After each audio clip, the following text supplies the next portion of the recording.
വീട്ടിലുള്ള ചേരുവകൾ വെച്ചിട്ട് വളരെ സോഫ്റ്റും അതുപോലെ തന്നെ നല്ല ടേസ്റ്റിയുമായിട്ടുള്ള നല്ലൊരു ബട്ടർ കേക്ക് തയ്യാറാക്കിയെടുക്കാം. അപ്പോൾ കുട്ടികൾക്ക് പോലും ഉണ്ടാക്കിയെടുക്കാൻ പറ്റുന്ന രീതിയിലാണ് നമ്മൾ തയ്യാറാക്കിയെടുക്കുന്നത്. അപ്പോൾ എല്ലാവരും വീഡിയോ മുഴുവനായിട്ട് തന്നെ കാണുക, എന്നിട്ട് എല്ലാവരും ഒന്ന് ട്രൈ ചെയ്ത് നോക്കുക. അപ്പോൾ നമുക്ക് റെസിപ്പിയിലോട്ടേക്ക് കിടക്കാം. അപ്പോൾ ഈ ഒരു ബട്ടർ കേക്ക് ഉണ്ടാക്കിയെടുക്കാൻ വേണ്ടിയിട്ട് ഞാനിപ്പോൾ ഇവിടെ 2 കോഴിമുട്ട എടുത്തിട്ടുണ്ട്. ഇനി ഇതിലേക്ക് 1/4 കപ്പ് പഞ്ചസാരയാണ് ചേർത്ത് കൊടുക്കുന്നത്. ഞാനിപ്പോൾ ഇവിടെ പൊടിക്കാത്ത പഞ്ചസാരയാണ് ചേർത്ത് കൊടുത്തിട്ടുള്ളത്. ഇനി നന്നായിട്ട് വിസ്ക് വെച്ചിട്ടൊന്ന് നമുക്കിത് മിക്സ് ആക്കിയെടുക്കാം. അപ്പോൾ നിങ്ങളുടെ കയ്യിൽ പൊടിച്ച പഞ്ചസാര ഉണ്ടെങ്കിൽ അത് ചേർത്ത് കൊടുത്താൽ മതി. 1/4 കപ്പ് ചേർത്ത് കൊടുക്കാം. അപ്പോൾ ഈ ഒരു ബട്ടർ കേക്ക് തയ്യാറാക്കിയെടുക്കാൻ വേണ്ടിയിട്ട് മിക്സിയുടെയോ അതുപോലെ തന്നെ ബീറ്ററിൻ്റെയോ ഒന്നും ആവശ്യമില്ല. ഇതുപോലൊരു വിസ്ക് മതി. അപ്പോൾ പഞ്ചസാരയൊക്കെ നന്നായിട്ട് അലിഞ്ഞു വന്നതിന് ശേഷം നമുക്ക് ഇതിലേക്ക് അര ടീസ്പൂണ് വാനില എസൻസ് ചേർത്ത് കൊടുക്കാം. വാനില എസൻസിന് പകരം നിങ്ങൾക്ക് ഏലക്കാപ്പൊടി വേണമെങ്കിൽ ചേർത്ത് കൊടുക്കാം. അപ്പോൾ ഇതൊരു സൈഡിലോട്ടേക്ക് മാറ്റി വെക്കാം. ഇനി നമുക്ക് ഇതിലേക്കുള്ള ഫ്ലോർ ഒന്ന് അടിച്ചെടുക്കാം. അപ്പോൾ അതിനു വേണ്ടി ഞാനിപ്പോൾ ഇവിടെ 1 കപ്പ് മൈദ എടുത്തിട്ടുണ്ട്. ഇനി ഇതിലേക്ക് 1 ടീസ്പൂൺ ബേക്കിംഗ് പൗഡർ ചേർത്ത് കൊടുക്കുന്നുണ്ട്. അതുപോലെ തന്നെ ഒരു പിഞ്ച് ഉപ്പും കൂടെ ചേർത്ത് കൊടുക്കുന്നുണ്ട്. എന്നിട്ട് എല്ലാം കൂടെ നന്നായിട്ടൊന്ന് അടിച്ചെടുക്കാം. അപ്പോൾ ഞാനിത് മുഴുവനായിട്ട് അരിച്ചെടുത്തിട്ടുണ്ട്. ഇനി വിസ്ക് വെച്ചിട്ട് തന്നെ നന്നായിട്ടൊന്ന് മിക്സ് ആക്കി എടുക്കാം. അപ്പോൾ മിക്സ് ആക്കി എടുക്കുന്ന സമയത്ത് ഒരേ ഡയറക്ഷനിൽ തന്നെ മിക്സ് ആക്കി എടുക്കുക. ഇപ്പോൾ ഇത് നമ്മുടെ ബാറ്റർ നല്ല തിക്കായിട്ട് വന്നിട്ടുണ്ട്. ഇതല്ല ഇതിൻ്റെ കൺസിസ്റ്റൻസി. ഇനി നമുക്ക് ഇതിൽ പാല് ചേർത്ത് കൊടുക്കാനുണ്ട്. അപ്പോൾ ഇതിലേക്ക് നമുക്കിനി പാല് ചേർത്ത് കൊടുക്കണം. അപ്പോൾ ഞാനിപ്പോൾ ഇവിടെ ഒരു സോസ് പാൻ എടുത്തിട്ടുണ്ട്. അതിലേക്ക് 1/2 കപ്പ് പാലാണ് ഒഴിച്ചു കൊടുക്കുന്നത്. ഈ 1/2 കപ്പ് പാലിലേക്ക് 100 ഗ്രാം ബട്ടറാണ് ചേർത്ത് കൊടുക്കുന്നത്. അപ്പോൾ ഞാനിത് ഫ്രിഡ്ജിൽ നിന്ന് എടുത്ത് വെച്ചിട്ടുള്ള ബട്ടറാണ്.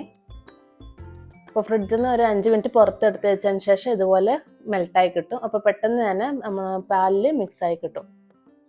അപ്പോൾ ഇതൊന്ന് ചൂടാക്കിയെടുക്കാം. അപ്പോൾ ബട്ടറും പാലും നന്നായിട്ട് ചൂടാക്കി എടുത്തിട്ടുണ്ട്. ഇനി ആ ഒരു ചൂടോട് കൂടി തന്നെ ഈ ബാറ്ററിലേക്ക് ഒഴിച്ചു കൊടുക്കണം. അപ്പം നമ്മൾ ചൂട് പാല് ചേർത്തത് കൊണ്ട് തന്നെ പെട്ടെന്ന് മാവ് കുക്കായി കിട്ടും. അതുകൊണ്ട് തന്നെ നമുക്ക് പെട്ടെന്ന് തന്നെ ഇത് മിക്സ് ആക്കി എടുക്കണം. അപ്പോൾ കൈവെക്കാണ്ട് ഇതുപോലെ മിക്സ് ആക്കി എടുക്കാം. അപ്പോൾ പാൽ ഒഴിച്ചതിന് ശേഷം ഇതുപോലെ മെല്ലനെ ഒന്ന് മിക്സ് ആക്കി എടുക്കാം, അല്ലെങ്കിൽ പാലൊക്കെ പുറത്തേക്ക് പോവും. അപ്പോൾ ഇതാ നന്നായിട്ട് മിക്സായി വന്നിട്ടുണ്ട്. ഇപ്പോൾ ഇത് നല്ല സ്മൂത്ത് ആയിട്ടുള്ളൊരു ബാറ്റർ തയ്യാറായിട്ടുണ്ട്. അപ്പോൾ ഇതിൻ്റെ ആ ഒരു ടെക്സ്ചർ കാണുമ്പോൾ എനിക്ക് തോന്നുന്നത് ഒരു കണ്ടൻസ്ഡ് മിൽക്കിൻ്റെ ആ ഒരു ടെക്സ്ചർ പോലെയാണ് തോന്നുന്നത്. അപ്പോൾ നമുക്കിത് കുക്ക് ചെയ്തെടുക്കാം. അപ്പോൾ ഇത് കുക്ക് ചെയ്തെടുക്കാൻ വേണ്ടി ഞാനിപ്പോൾ ഇവിടെ ഒരു 7 ഇഞ്ചിൻ്റെ കേക്ക് ടിൻ എടുത്തിട്ടുണ്ട്. അതിലേക്ക് കുറച്ച് ഓയിൽ ഗ്രീസ് ചെയ്ത് കൊടുത്തതിന് ശേഷം ഒരു ബട്ടർ പേപ്പർ വെച്ച് കൊടുത്തിട്ടുണ്ട്. അതിലേക്ക് നമ്മുടെ ബാറ്റർ ഒഴിച്ചു കൊടുക്കാം.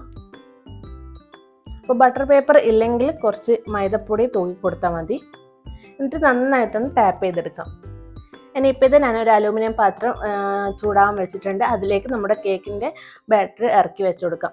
ഏകദേശം ഒരു 20-25 മിനിറ്റ് ആകുമ്പോഴത്തേക്ക് നമ്മുടെ കേക്ക് റെഡി ആയി കിട്ടും. അപ്പോൾ ഓരോരുത്തരുടെ ഫ്ലെയിമിനനുസരിച്ചിട്ട് അങ്ങോട്ടും ഇങ്ങോട്ടും മാറ്റം ഉണ്ടാവും ടൈമിൽ. അപ്പോൾ ഇത് കേക്ക് ഇപ്പോൾ നന്നായിട്ട് കുക്കായി വന്നിട്ടുണ്ട്. എനിക്ക് ഏകദേശം 25 മിനിറ്റ് ആയിന് കുക്കായി കിട്ടാൻ വേണ്ടിയിട്ട്. അപ്പോൾ ഇത് നല്ലൊരു സ്മെല്ലുണ്ട്, ബട്ടറിൻ്റെ സ്മെല്ല്, നല്ല അടിപൊളി സ്മെല്ലാണ് ഉള്ളത് ഈ ഒരു കേക്കിന്. അപ്പോൾ ഇതിൻ്റെ ചൂടൊക്കെ പോയതിന് ശേഷം നമുക്ക് ഈ ഒരു ഇതൊന്ന് ഡിമോൾഡ് ചെയ്തെടുക്കാം. അപ്പോൾ ഈ ഒരു കേക്കിൻ്റെ സ്മെല്ല് അടിക്കുന്ന സമയത്ത് തന്നെ നമുക്ക് പെട്ടെന്ന് ഇത് കട്ട് ചെയ്തിട്ട് തിന്നാനുള്ള ഒരു ടെൻഡൻസിയാണ് ഉണ്ടാവുക. ആ ഒരു സ്മെല്ല് തന്നെ നമ്മുടെ കിച്ചണിൽ മുഴുവൻ ഇങ്ങനെ പരക്കും. അത്രയ്ക്കും നല്ല സ്മെല്ലാണ്. അതുപോലെ തന്നെ നല്ല സോഫ്റ്റുമാണ്. അപ്പോൾ നിങ്ങൾ ആരും ഇതുവരെ ഉണ്ടാക്കി നോക്കിയിട്ടില്ലെങ്കിൽ എല്ലാവരും ഇതുപോലെ ഒന്ന് ഉണ്ടാക്കി നോക്കണം. നല്ല ടേസ്റ്റുമാണ്, അതുപോലെ തന്നെ സോഫ്റ്റാണ്. കുട്ടികൾക്കൊക്കെ വളരെയേറെ ഇഷ്ടപ്പെടുന്ന ഒരു കേക്കാണിത്. അപ്പോൾ ടേസ്റ്റ് മാത്രമല്ല, വായിലിട്ടാൽ അലിഞ്ഞു പോകുന്ന ആ ഒരു ടെക്സ്ചറും കൂടിയാണ് ഇതിന്. അപ്പോൾ ഇതിൻ്റെ സോഫ്റ്റ് കണ്ടാൽ തന്നെ നിങ്ങൾക്ക് മനസ്സിലാവും, കാണില്ലേ, നല്ല സ്പോഞ്ച് ആയിട്ട് തന്നെ കിട്ടിയിട്ടുണ്ട്, നല്ല സോഫ്റ്റ് ആയിട്ട്. അപ്പോൾ എല്ലാവരും ഇതൊന്ന് ഉണ്ടാക്കി നോക്കുക, നല്ല ടേസ്റ്റാണ്. അപ്പോൾ ഇന്നത്തെ വീഡിയോ ഇത്രയേ ഉള്ളൂ. അപ്പോൾ നിങ്ങൾക്ക് എല്ലാവർക്കും ഇത് ഇഷ്ടമായെന്ന് വിചാരിക്കുന്നു. ഇഷ്ടമായെങ്കിൽ പ്ലീസ് ഒന്ന് സബ്സ്ക്രൈബ് ചെയ്ത് സപ്പോർട്ട് ചെയ്യണേ. അപ്പോൾ ഇതെല്ലാവർക്കും ഒന്ന് ഷെയർ ചെയ്തെടുക്കാനും മറക്കരുത്. അപ്പോൾ എല്ലാവരും ലൈക്ക് ചെയ്യുക. താങ്ക്